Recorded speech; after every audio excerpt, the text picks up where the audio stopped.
Good morning class. बेटा हमने wave nature पढ़ लिया था इलेक्ट्रॉन के लिए। आज हम पार्टिकल नेचर के लिए पढ़ेंगे। पार्टिकल नेचर, देखो पार्टिकल नेचर के लिए दो एक्सपेरिमेंट थे, ठीक है।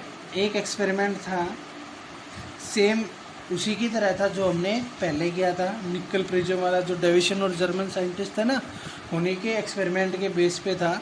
तब उन्होंने क्या लिया था भाई, आपका जो वहाँ पे लिया था वो निकल का क्रिस्टल लिया था। अब वो क्या कर रहे हैं, जिंक सल्फाइड की स्क्रीन ले रहे हैं।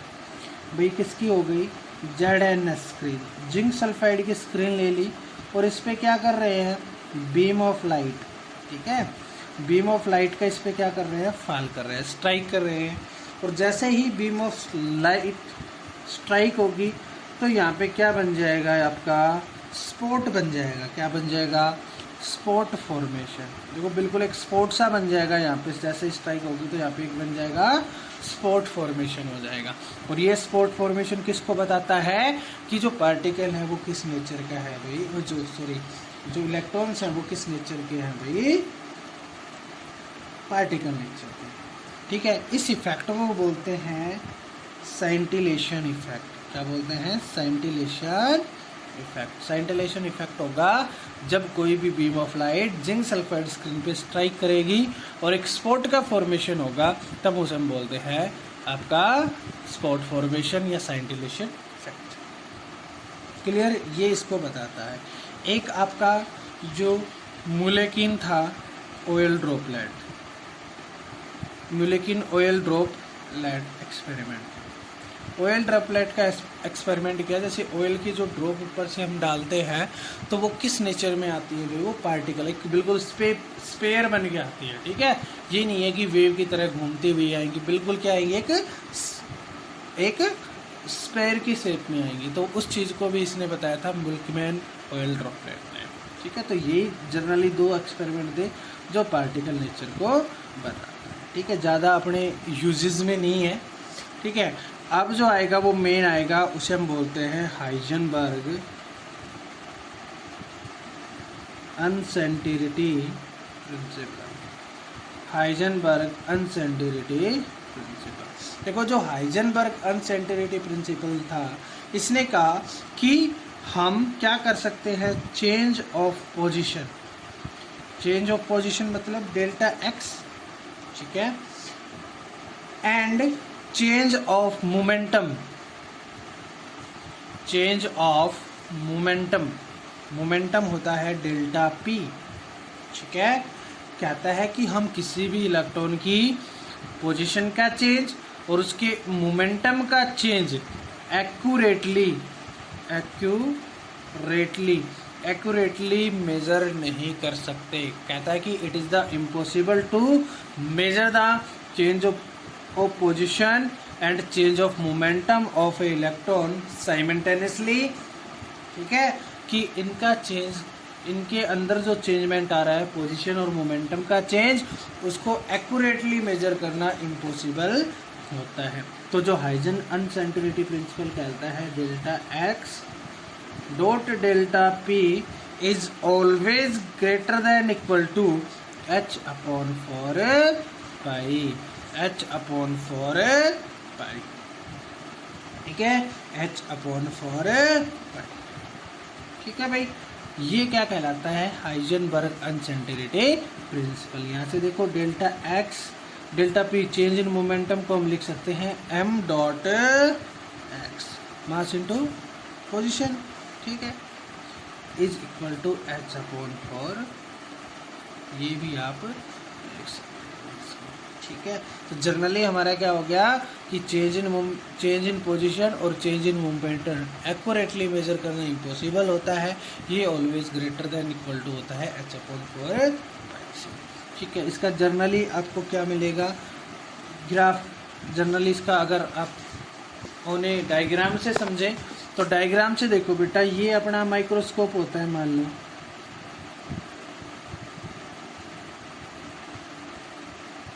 मान लीजिए ये आपका क्या है, माइक्रोस्कोप, ठीक है। ये हमारी क्या है, अर्थ है,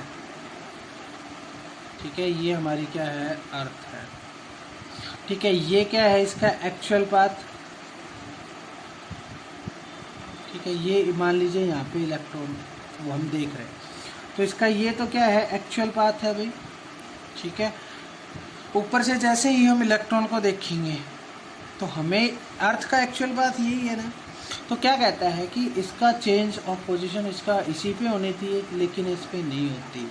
ठीक है, एक्सपेक्टेड पाथ कर लो ये, और एक्चुअल पाथ ही हो जाएगा। क्लियर। क्या कहता है कि जो चेंज ऑफ पोजीशन और चेंज ऑफ मोमेंटम क्या होना चाहिए था भाई, इसी पाथ पे होना चाहिए था। हमारा एक्सपेक्टेड पाथ यही हो गया था कि भाई ये जो इलेक्ट्रॉन को हम माइक्रोस्कोप से देखेंगे वो इसी पाथ पे होगा, लेकिन जो इसका एक्चुअल पाथ था वो अलग था। तो ये कहता है कि भाई इनकी पोजीशन जब आप उसको ऊपर से देखोगे माइक्रोस्कोप की हेल्प से, तो उसकी पोजीशन और उसके मोमेंटम का एक्यूरेटली मेजर करना क्या हो जाता है, इम्पॉसिबल हो जाता है। हम एक्यूरेटली नहीं बता सकते कि भाई ये इलेक्ट्रॉन यहाँ है, यहाँ है, यहाँ है, यहाँ है, यहाँ। इनकी एक्यूरेट पोजीशन हम नहीं बता सकते। ठीक है, तो ये था हाइजेनबर्ग। इसके बाद कहता है सिग्निफिकेंस क्या है भाई इसके,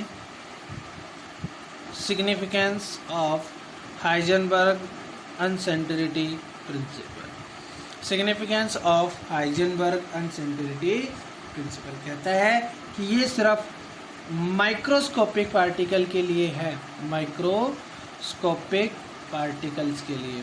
it is available for microscopic particles and there is a no significance in daily life of ours. हमारे डेली लाइफ के अंदर कोई इसका सिग्निफिकेंस नहीं है। ठीक है, तो डेली लाइफ के अंदर इसका कोई सिग्निफिकेंस नहीं है। ये सिर्फ किसके लिए वैलिड है, आपका किसके लिए वैलिड है भाई, ये माइक्रोस्कोपिक पार्टिकल के लिए। ठीक है, नेक्स्ट जो टॉपिक हमारा आता है वो आता है आपका difference between orbit and orbital. Difference between orbit and orbital. देखो भाई, ऑर्बिट एंड ऑर्बिटल में क्या डिफरेंस होता है, तो एक तरफ मैं ऑर्बिट लिख देता हूँ, एक तरफ मैं लिख देता हूँ ऑर्बिटल। एक तरफ मैं लिख देता हूँ ऑर्बिट, एक तरफ ऑर्बिट ऑर्बिटल। ठीक है, तो देखो सबसे पहला जो डिफरेंस होता है वो ऑर्बिट का करेंगे। कहता है कि ऑर्बिट एक क्या होता है, एक सर्कुलर पाथ होता है न्यूक्लियस के अराउंड। ठीक है, ऑर्बिट क्या होता है, न्यूक्लियस के अराउंड एक सर्कुलर पाथ होता है जिसमें इलेक्ट्रॉन्स क्या करते हैं, रिवॉल्व करते हैं। जिसमें इलेक्ट्रॉन क्या करते हैं भाई, चक्कर लगाते हैं, उसे तो हम कहते हैं ऑर्बिट।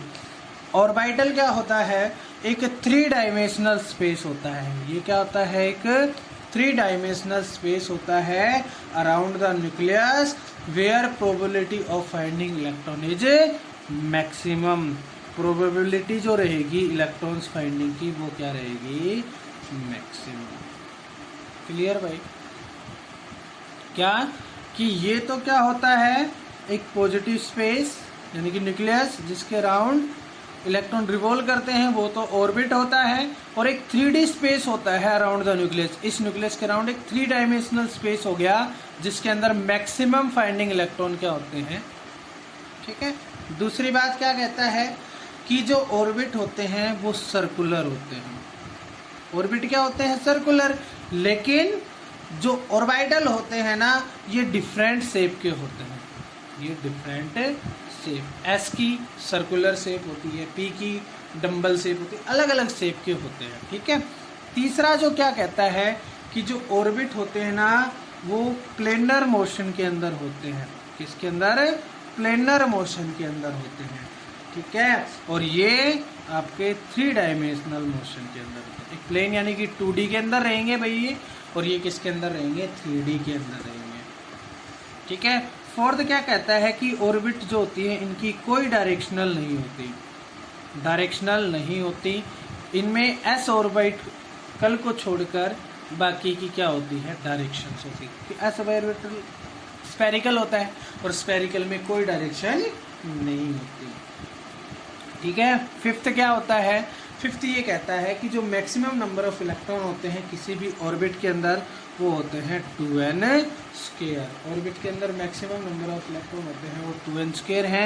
n क्या है हमारा number of orbit, number of orbit 1 आया तो 2 आए तो 8, 3 आए तो 18, इस तरीके से बढ़ते चले जाते हैं।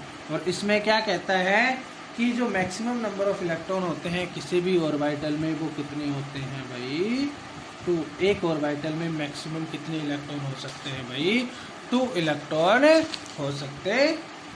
ठीक है, तो ये होते हैं भाई आपके ऑर्बिट और ऑर्बिटल। तो ऑर्बिट क्या होता है, एक सर्कुलर पाथ होता है अराउंड द न्यूक्लियस जहाँ पे इलेक्ट्रॉन रिवॉल्व करते हैं। ऑर्बिटल क्या होता है, एक 3D स्पेस होता है अराउंड द न्यूक्लियस जहाँ पे इलेक्ट्रॉन के पाए जाने की probability of finding electron is maximum, वहाँ पे इलेक्ट्रॉन की प्रोबेबिलिटी सबसे मैक्सिमम होती है। ऑर्बिट कहता है एक सर्कुलर पाथ होता है जिसकी सर्कुलर शेप होती है, ठीक है, लेकिन ऑर्बिटल डिफरेंट शेप के होते हैं। कहता है तीसरी बात, ये 2D एक प्लेनर मोशन के अंदर पाया जाता है ऑर्बिटल आपका 3D मोशन के अंदर पाया जाता है। फोर्थ क्या कहता है कि ऑर्बिट जो होता है उसकी कोई डायरेक्शन नहीं होती, जबकि ऑर्बिटल की क्या होती है, डायरेक्शन होती है, किसको छोड़कर, एस ऑर्बिटल को छोड़कर।